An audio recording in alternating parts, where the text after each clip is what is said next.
Welcome to the mining ज्ञान। मेरा नाम है देवेंद्र सिंह तोमर।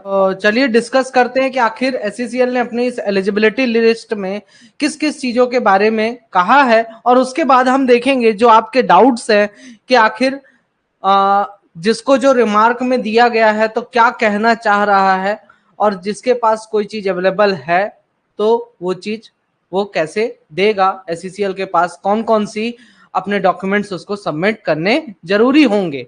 ठीक है, तो चलिए देखते हैं।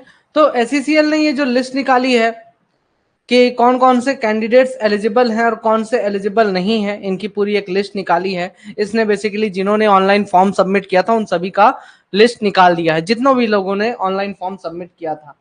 तो टोटल इसके जो लिस्ट है, दो लिस्ट निकली है, एक लिस्ट ए है और लिस्ट बी। लिस्ट ए में आपको एलिजिबल कैंडिडेट्स का नाम दिया हुआ है और लिस्ट बी में नॉन एलिजिबल कैंडिडेट्स का नाम दिया हुआ है।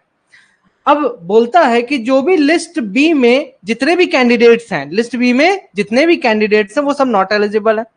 तो उनको बोलता है कि आपका जो रिमार्क हमने दिया है, तो रिमार्क के में जो भी चीज आपसे डॉक्यूमेंट मांगी गई है वो डॉक्यूमेंट्स आप विद इन 10 डेज, मतलब जिस दिन भी ये आज जैसे आया है, ये लिस्ट आई है, तो आज से 10 दिन के भीतर 22/5/2023 तक, ठीक है, 22 मई तक आपको सबमिट करना है अपने सारे डॉक्यूमेंट्स। कैसे सबमिट करेंगे? ईमेल के थ्रू gmmanpower.scl@coalindia.in, ठीक है, जिसमें कि आप यह बताएंगे कि आपका वैलिड रीजन क्या है। ठीक है, मतलब आपका जो भी ऑब्जेक्शन आया है उसमें क्या रीजन है, और अगर आपका जो सामने वाले ने ऑब्जेक्शन उठाया तो उसका एक रीजन आपको दे देना है कि हमारे पास सिर्फ यही चीज अवेलेबल है। क्योंकि जैसे कि फॉर एग्जांपल मान लीजिए किसी का लैटरल एंट्री है, ठीक है, अब किसी का लैटरल एंट्री है तो जाहिर सी बात है उनसे क्या क्या मांगा है, उनसे मांगा है कि आपका सेमेस्टर वाइज सभी सेमेस्टर की मार्कशीट दे दीजिए। लेकिन लैटरल एंट्री वालों के पास क्या है? लैटरल एंट्री वालों के पास तो सिर्फ और सिर्फ थर्ड, फोर्थ, फिफ्थ और सिक्स सेमेस्टर का है। फर्स्ट और सेकेंड सेमेस्टर की मार्कशीट उनके पास नहीं होगी। तो वो लोग इस चीज को अपना यही मार्कशीट दोबारा से भेजेंगे जिसमें कि इन चारों के बारे में लिखा हो, प्लस इसके साथ ये भी बताएंगे डॉक्यूमेंट में कि हमारा जो फर्स्ट और सेकेंड सेमेस्टर की मार्कशीट है लैटरल एंट्री होने के कारण वो अवेलेबल नहीं है, तो उस केस में वो लोग आपका ये चीज कंसिडर कर लेंगे। ठीक है, तो आपका जो है तो 22 तारीख के पहले ये सारी डिटेल्स आपको अपनी भेज देनी है। अब उसके बाद फिर ये लोग क्या करेंगे, अगर इनको पसंद आता है तो उस केस में फिर ये लोग प्रोविजनली एलिजिबल कैंडिडेट्स की एक लिस्ट निकालेंगे A2 करके। ठीक है, A1 तो आ गई, A2 अब आनी बची है। ठीक है, अब जो एलिजिबल कैंडिडेट्स हैं, एलिजिबल तो पाए गए हो, लेकिन आपको क्या करना है, रिमार्क कॉलम में जो चीज आपको मांगी है सेम वही कंडीशन है कि 10 दिन के भीतर भीतर आपको भेज देना। बोले तो 22 मई 2023 के पहले आपको अपने डॉक्यूमेंट्स भेज देने हैं वाया ईमेल। ठीक है, और जो प्रोविजनली एलिजिबल कैंडिडेट्स हैं, ठीक है, जिन्होंने प्रोविजनल सर्टिफिकेट सबमिट किया है, ठीक है, तो उनका जो भी डेट, मतलब कि उनको क्या मैसेज आया है रिमार्क में, उनको रिमार्क में लिख के आया है कि आपका माइनिंग सरदार का सर्टिफिकेट भेज दीजिए, या फिर आपका ओवरमैन का सर्टिफिकेट भेज दीजिए, या सेकंड क्लास का भेज दीजिए, या आपका गैस टेस्टिंग का भेज दीजिए, फर्स्ट एड भेज दीजिए। तो ये चीज उन्होंने अगर मेंशन की है किसी के भी सर्टिफिकेट में, अगर यह चीज मेंशन है तो इसका मतलब कि वहां पर वैलिडिटी डेट मेंशन नहीं है। मतलब आपने सर्टिफिकेट की फोटोकॉपी कराया है, आपने सर्टिफिकेट की फोटोकॉपी तो कराया, लेकिन किसी किसी के सर्टिफिकेट की फोटो में क्या हो रहा है कि बैक साइड में डेट डाला हुआ है डीजीएमएस ने, तो वो बैक साइड वाली डेट इनको बेसिकली चाहिए रहेगी। तो वो चीज आपको यहां पर अवेलेबल कराना है कि भाई कब तक आपका वैलिड है सर्टिफिकेट। ठीक है, तो ये ध्यान में रखना। दूसरा, प्रोविजनली एलिजिबल कैंडिडेट्स, कुछ को क्या बोला है, गैस टेस्टिंग और फर्स्ट एड सर्टिफिकेट, जैसे कि मैंने बताया बोला है। ठीक है, तो उनका यह है कि अगर आपकी वैलिडिटी, मतलब जब आप फॉर्म भर रहे थे तब आपका सर्टिफिकेट वैलिड था जब नोटिफिकेशन आया, ठीक है, लेकिन जब आपका सिलेक्शन हो गया, डॉक्यूमेंट वेरिफिकेशन के लिए बुलाया गया, तो उस समय आपका नोटिफिकेशन आने के बाद या फिर फॉर्म भरने के बाद आपका सर्टिफिकेट इनवैलिड हो गया, तो बोलता है कि आपको जब भी डॉक्यूमेंट वेरिफिकेशन के लिए जाएंगे तो वैलिड सर्टिफिकेट ही अपने साथ लेकर जाना है। ऐसे कैंडिडेट्स जिनको caste category of SC ST OBC NCL है ना, या EWS वाले हैं, उनको अपना वैलिड सर्टिफिकेट जो है तो प्रिस्क्राइब्ड अथॉरिटी के द्वारा जो वैलिड सर्टिफिकेट है वो सबमिट करना है डॉक्यूमेंट वेरिफिकेशन के टाइम पे। अब आते हैं कुछ कुछ लोगों का देख लेते हैं। जैसे कि यहाँ पे बोला है कि valid certificate to be submitted, ये है आपका रिमार्क वाला सेक्शन, जिसमें कि आपको दिया हुआ है कारण कि क्यों सर्टिफिकेट आपको सामने वाले की SCCL की क्या रिक्वायरमेंट है। ठीक है, तो इस केस में आपका बोलता है कि आपको एक वैलिड कास्ट सर्टिफिकेट देना है। ठीक है, जैसे कि मैंने कहा कि आपका डिप्लोमा का सर्टिफिकेट देना है। डिप्लोमा का सर्टिफिकेट मतलब कि जो आपका डिग्री या डिप्लोमा फाइनली मिलता है वो चीज आपको देनी है। डिग्री या डिप्लोमा फाइनली जो देता है। Semester wise certificate, marksheet, semester wise marksheet मांगा है, तो उस केस में लेटरल एंट्री वालों के लिए ये चीज बोल के रखा हुआ है। ठीक है, तो लेटरल एंट्री वालों को अपना लिख के भेजना है वहां पे कि हाँ सर हमारा लेटरल एंट्री है, इसलिए हमारी स्टार्टिंग की 2 सेमेस्टर्स की मार्कशीट अवेलेबल नहीं हो पाएंगी। Valid caste certificate and degree from recognised institute. अच्छा राहुल, आपको कास्ट सर्टिफिकेट देना है, ठीक है, और जो कि आपका, और दूसरा आपको अपनी डिग्री सबमिट करनी पड़ेगी। और एक आया है कि print out of online application along with required documents list B. List B में जितने भी लोग हैं उनका जो है तो बेसिकली समय पर नहीं पहुंचा है। ठीक है, लिस्ट बी में जिसका भी नाम है उसका समय पर डॉक्यूमेंट नहीं पहुंचा है, तो कृपया अपने डॉक्यूमेंट्स को जो है तो समय पर पहुंचा दें। ठीक है, जैसे कि print out of the online application along with required document certificate have not been received up to the stipulated last date of submission।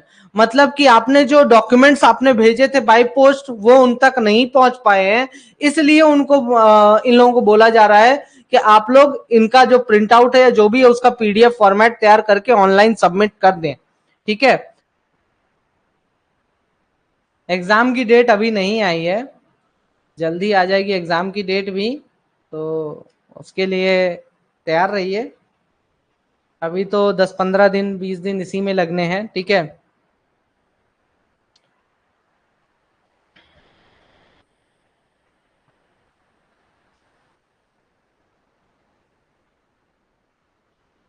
क्या है ऐसा तुम लोग नंबर जो लिख के भेज रहे हो सभी के में तो वही चीज है, मैंने इसीलिए पूरा एक बार में स्टार्टिंग में बता दिया आपको।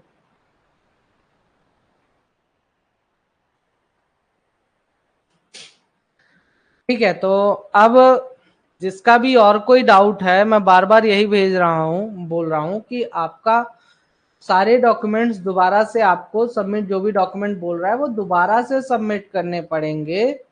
हो सकता है, देखिए कभी हुआ क्या है, दिक्कत ये हुई है कि किसी ने, मान लीजिए आपने सर्टिफिकेट अपना भेजा फोटोकॉपी करा के, ठीक है, हो सकता है कि उस फोटोकॉपी में अच्छे से चीजें ना दिख रही होंगी, उनको ना समझ में आया होगा, इसलिए दोबारा से मांग रहा है वो। ठीक है, वाया मेल, इस ईमेल आईडी पर आपको मेल कर देना है, ये आपकी ईमेल आईडी है। पूरा होने वाला है सूर्यकांत, तो आप भेज दीजिए, कोई इशू नहीं है। ठीक है, पूरा होने वाला है तो आप भेज दीजिए, जब भी आपका आएगा तो डॉक्यूमेंट वेरिफिकेशन के टाइम पे देखा जाएगा। ठीक है, अभी वो लोग एक्सेप्ट कर लेंगे, और उनको आप रीजन लिख दीजिए, आपको रीजन भी लिख के भेजना है कि सर ऐसी ऐसी दिक्कत थी। ईमेल में एक सेक्शन होता है ना, तो ईमेल में वो चीज लिख के भेजनी है कि हमारा ऐसा ऐसा दिक्कत था, तो हमने इसलिए ये चीज अवेलेबल कराई है। ठीक है, ईमेल में आपको लिख के भेजना है ये चीज, और उसके साथ ही अपने डॉक्यूमेंट्स का PDF फाइल अटैच कर देना है। ठीक है, ईमेल में लिख दीजिएगा और डॉक्यूमेंट्स में PDF फाइल, रिमार्क ब्लैंक है तो कोई इशू ही नहीं है, जिनके में रिमार्क दिया उनको करना है। ठीक है, लेकिन PDF जो भी प्रिपेयर करिएगा एक ही पीडीएफ बनाइएगा, सारे फोटोज को एक साथ रख के एक ही पीडीएफ बनाइएगा, क्योंकि वहां पर कोई भी आपका बार बार पीडीएफ खोल के बैठे देखते हुए बैठा नहीं रहेगा। ठीक है, जिसको भी अपना ईमेल कैसे सेंड करना है, ईमेल कैसे सेंड करना है, कंपोज में जाना है। ठीक है, आपको ईमेल कंपोज करना है, अपने मोबाइल से भी ये काम कर सकते हो आप। ये इस टाइप का आ जाएगा। तो जिसको भी आप भेज रहे हो टू, है ना, जिसको भी भेज रहे हो तो उसका ईमेल एड्रेस डाल देना, जैसे कि GM manpower .secl @coolmedia.in। ठीक है, ये आ गया आपका। ठीक है, इसको सिलेक्ट कर लेना है, इसको सिलेक्ट कर लेंगे और फिर यहाँ पे सब्जेक्ट कास्ट सर्टिफिकेट अगर किसी का है तो कास्ट सर्टिफिकेट का मुझे डालना है। ठीक है, मैं या फिर आप डाल दीजिएगा कि आपका जो डॉक्यूमेंट है तो डॉक्यूमेंट रिलेटेड डाल दीजिएगा, कुछ भी आप तो सब्जेक्ट जो बेटर लगता है आपको डाल दीजिएगा। और यहाँ पर आपको मेन ईमेल जो आपका रीजन है कि भाई ये मेरे पास ये डॉक्यूमेंट, मान लीजिए लेटरल एंट्री वाला बंदा है, अब उसके पास तो डॉक्यूमेंट ये है। ठीक है, मैं सभी का बारी बारी से बताता हूं, ध्यान से सुन लो। जो लेटरल एंट्री वाला है तो वो बंदा क्या कर देगा, यहाँ पे लिख देगा कि हमारा लेटरल एंट्री है, I have done diploma by lateral entry and I will, and this is the reason due to which I don't have the first and second semester marksheet। ठीक है, तो I काइंडली, बड़े प्रेम से लिखना email, I kindly request you to consider the following attached documents. ठीक है, following attached documents को आप काइंडली कंसिडर करें। ठीक है, तो इतना मैसेज अच्छे से लिख के अपना सेंड कर दीजिएगा। तो क्लियर है, ये चीज ध्यान में रखना है, बाकी तो ऑल ओके है। ठीक है, और भी कोई इश्यू आता है तो कॉल करिए, मैं अवेलेबल रहूंगा अभी। ठीक है, till then all the best and thank you so much.